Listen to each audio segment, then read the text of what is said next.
Strange Dr. Weird.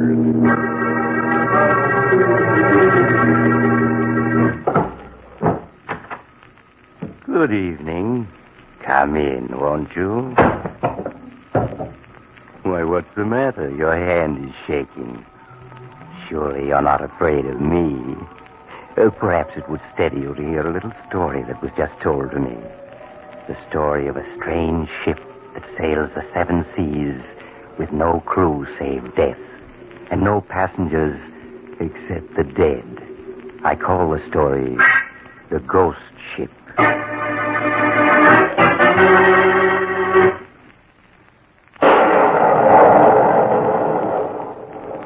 My story, The Ghost Ship, begins in a badly battered lifeboat, pitching and tossing on the surface of the South Atlantic.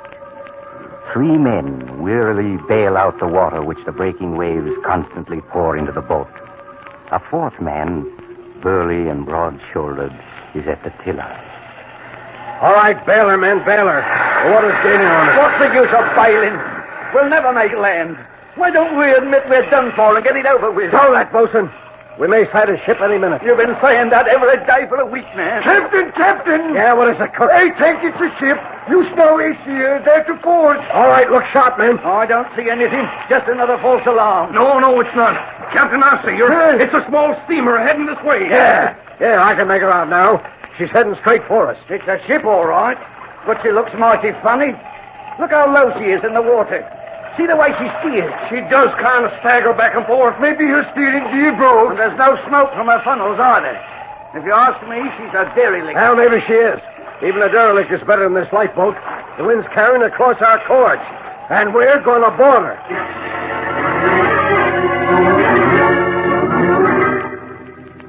Half an hour later, the lifeboat rubbed against the side of the strange ship.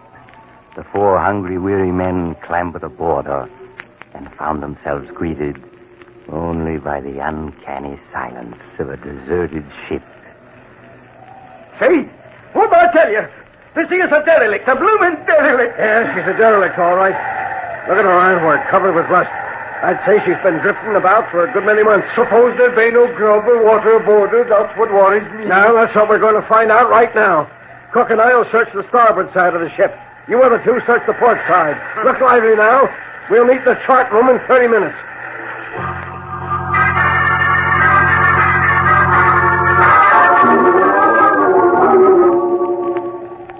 All right, bosun, what did you find? We didn't find nothing.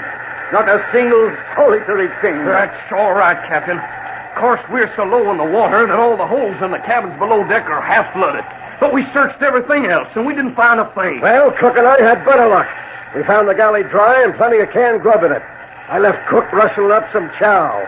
He'll be bringing us a hot meal any minute now. Hot food, doggone. That's what I was wanting to hear. What I want to know is why was this freighter abandoned? Yes, it's...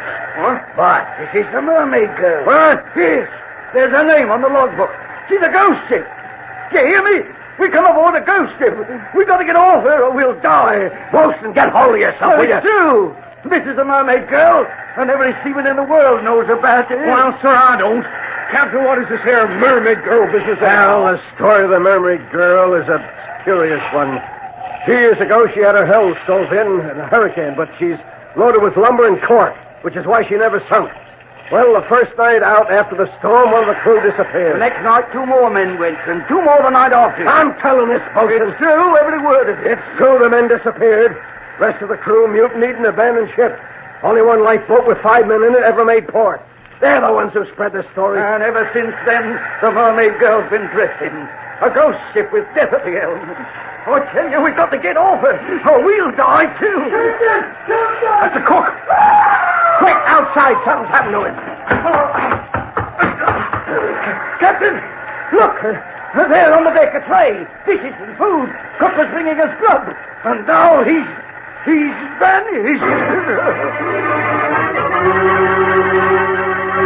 Say, Doctor, do you know you've been on the air for 25 weeks now?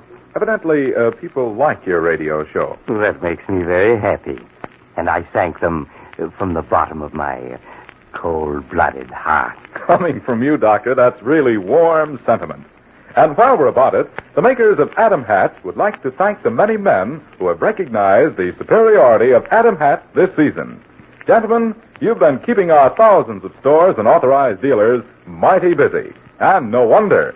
Wide varieties in 100% correct styles, combined with finest quality materials and craftsmanship, make Adam hats America's outstanding hat value.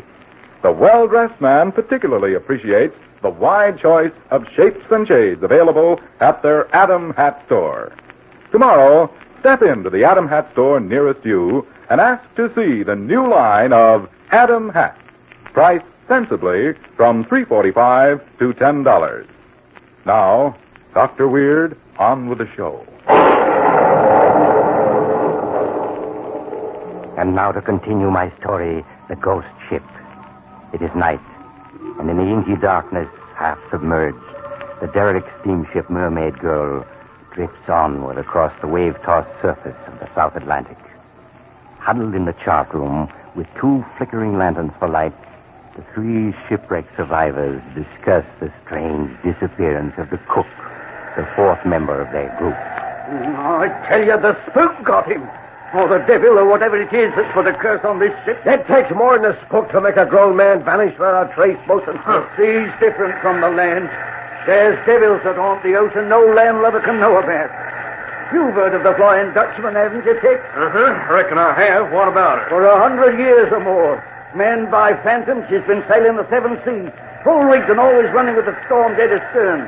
The devils of the sea put a curse on her, and so the Flying Dutchman will sail on forever. The Flying Dutchman is just a sailor's superstition, Bosun. You know it. And I suppose this ship we're on now is just a superstition, too. And the fact that she's been drifting for 2 years with no end at her helm, I tell you, we got to get off her, or else we'll die. We can't get off her. Our lifeboat shrunk when we came aboard. So stow that kind of talk, Bosun. That's what I say, too. I don't believe in spooks or devils. Fact is, I got me a notion to go down to the galley right now and rustle up some grub. You want the same thing that happened to the cook to happen to you? Oh, nothing happened to me. Captain, you got an extra revolver in your pocket? Yeah? Well, now, just you let me take it and I'll face anything to get me some grub. Well, it's 3 days since we had food, and I'm too hungry to wait for morning. All right, here's the extra gun. It has 3 shells in it. And take this lantern, but look sharp. I'll do that, Captain. And I'll bring back whatever I can carry. Good. And if I meet any spooks, I'll bring them back, too. You shouldn't have let him go, Captain. He'll be all right with a light and a gun. We do need food. You'll see, Captain, this ship's a ghost ship. And listen. Come on, we gotta go to his... No, Captain, it's too late. It's got him, whatever it is that's haunting this ship. And if we got out there now, it'll get us, too.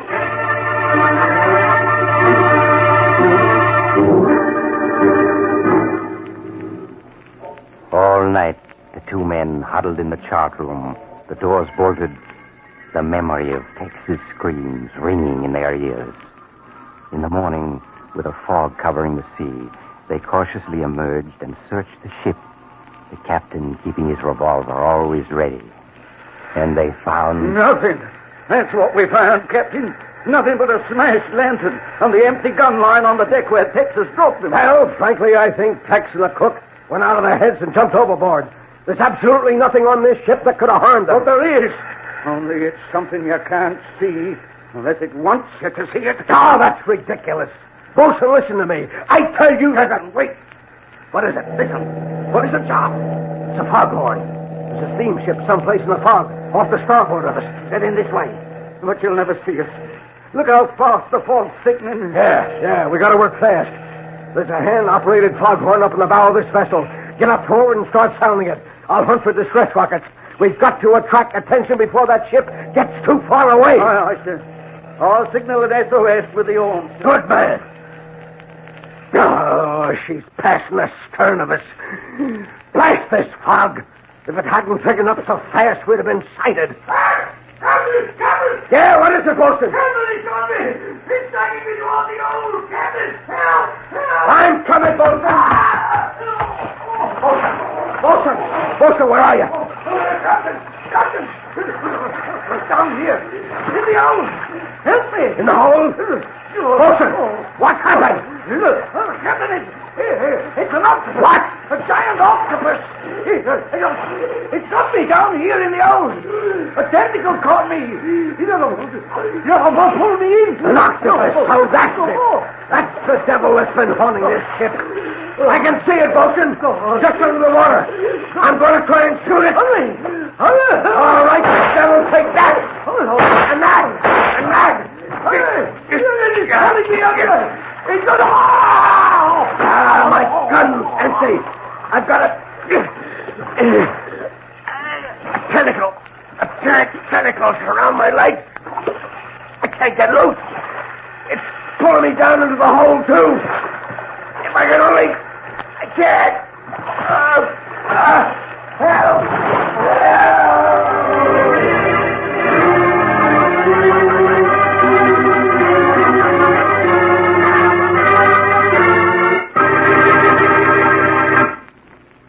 No wonder the shipwrecked sailors who boarded the Mermaid Girl could find nothing. The devil who haunted her was an underwater devil whose presence they couldn't guess. And so the Mermaid Girl still drifts on across the seven seas, with death in the shape of a giant octopus, her captain, and dead men, her only crew. Perhaps someday... Oh, you have to go now. I do hope you'll drop in again soon. Just look for the house on the other side of the cemetery. The house of Dr. Weir.